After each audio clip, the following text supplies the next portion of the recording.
Israel और Iran के बीच तनाव अपने चरम पर है। एक और जहां इजराइल लगातार ईरान के सैन्य और परमाणु ठिकानों पर हमले कर रहा है, वहीं दूसरी ओर ईरान ने जवाब में इजराइल की वाट लगा दी। और अब कूटनीतिक स्तर पर भी ईरान ने सख्त रुख अपनाते हुए साफ कह दिया है, जब तक इजरायली हमला जारी है, हम किसी से कोई बातचीत नहीं करेंगे। ईरान के विदेश मंत्री अब्दुल्लाह अरागची ने जिनेवा में ये बयान तब दिया जब यूरोप और अमेरिका की ओर से युद्ध विराम के लिए मध्यस्थता की कोशिशें की जा रही थी। ईरान की सैन्य इकाइयों ने बीते 48 घंटों में इजरायली ठिकानों पर ड्रोन और मिसाइल हमलों की बौछार कर दी। वहीं जवाबी कार्रवाई करते हुए इजराइल ने भी ईरान के कई परमाणु शोध केंद्रों पर हमले किए। लेकिन इस बीच ईरान का ये राजनीतिक और रणनीतिक स्टैंड अंतर्राष्ट्रीय स्तर पर चर्चा का विषय बन गया है।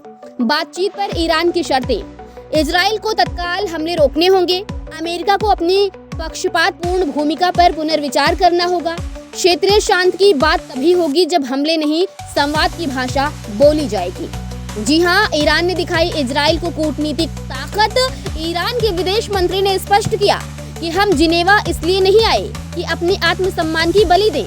ज़ायोनिस्ट शासन यानी कि इजराइल जब तक हमला करता रहेगा, हम किसी मंच पर वार्ता नहीं करेंगे।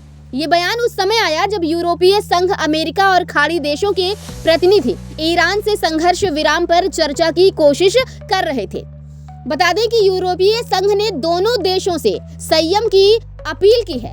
अमेरिका अभी भी इजराइल का समर्थन कर रहा है, जिससे ईरान और भी नाराज। रूस और चीन ने भी ईरान के रुख को रक्षात्मक और तार्किक कहा है। ईरान ने साबित कर दिया है कि सिर्फ मिसाइल से ही नहीं, विचार और नीति से भी जवाब दिया जा सकता है। ये संदेश सिर्फ इजराइल को नहीं, उन तमाम ताकतों को है जो छोटे देशों को दबाने की नीति अपनाती हैं। ईरान ने इजराइल की वाट लगा दी है, हमले जारी रहे तो बातचीत नहीं होगी। अरागची का ये बड़ा ऐलान। शांति वही टिकती है जहां सम्मान जिंदा होता है, और जब कोई सम्मान के लिए लड़ता है तो वो सिर्फ युद्ध नहीं करता, इतिहास बदलता है। बातचीत मजबूरी नहीं, हिम्मत की निशानी होती है, लेकिन शांति की कीमत अगर आत्मसमर्पण है तो ईरान जैसे देश उसके लिए तैयार नहीं है। ब्यूरो रिपोर्ट, खबर 24 एक्सप्रेस।